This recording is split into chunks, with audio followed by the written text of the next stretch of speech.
मैं थक हार कर काम से घर वापस जा रहा था। कार में शीशे बंद होते हुए भी जाने कहाँ से ठंडी ठंडी हवा अंदर आ रही थी। मैं उस सुराख को ढूंढने की कोशिश करने लगा, पर नाकामयाब रहा। कड़ाके की ठंड में आधे घंटे की ड्राइव के बाद मैं घर पहुंचा। रात के 12 बज चुके थे। मैं घर के बाहर कार से आवाज़ देने लगा।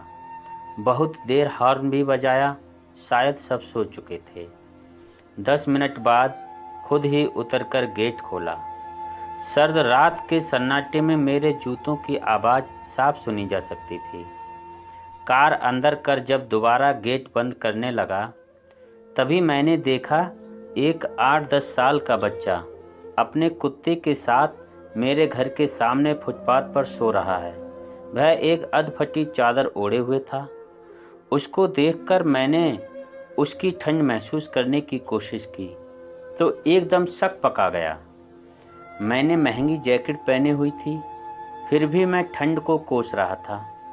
और बेचारा वो बच्चा, मैं उसके बारे में सोच ही रहा था कि इतने में वो कुत्ता बच्चे की चादर छोड़ मेरी कार के नीचे आकर सो गया।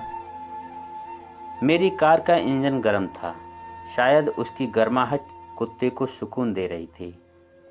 फिर मैंने कुत्ते को भगाने की बजाय उसे वहीं सोने दिया और बिना अधिक आहट किए पीछे का ताला खोलकर घर में घुस गया। सबके सब सो रहे थे। मैं चुपचाप अपने कमरे में चला गया। जैसे ही मैंने सोने के लिए रजाई उठाई, उस लड़के का ख्याल मन में आया। सोचा, मैं कितना स्वार्थी हूँ।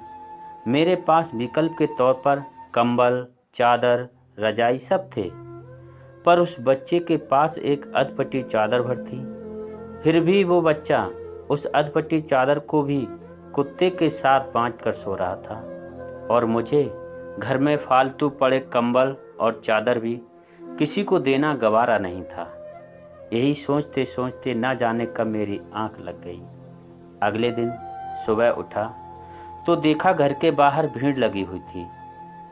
बाहर निकला तो किसी को बोलते सुना, अरे वो चाय बेचने वाला सोनू कल रात ठंड से मर गया। मेरी पलकें कांपी और एक आंसू की बूंद मेरी आंख से छलक गई। उस बच्चे की मौत से किसी को कोई फर्क नहीं पड़ा। बस वो कुत्ता अपने नन्हे दोस्त के बगल में गुमसुम बैठा था, मानो उसे उठाने की कोशिश कर रहा हो। बहुत बहुत शुक्रिया दोस्तों।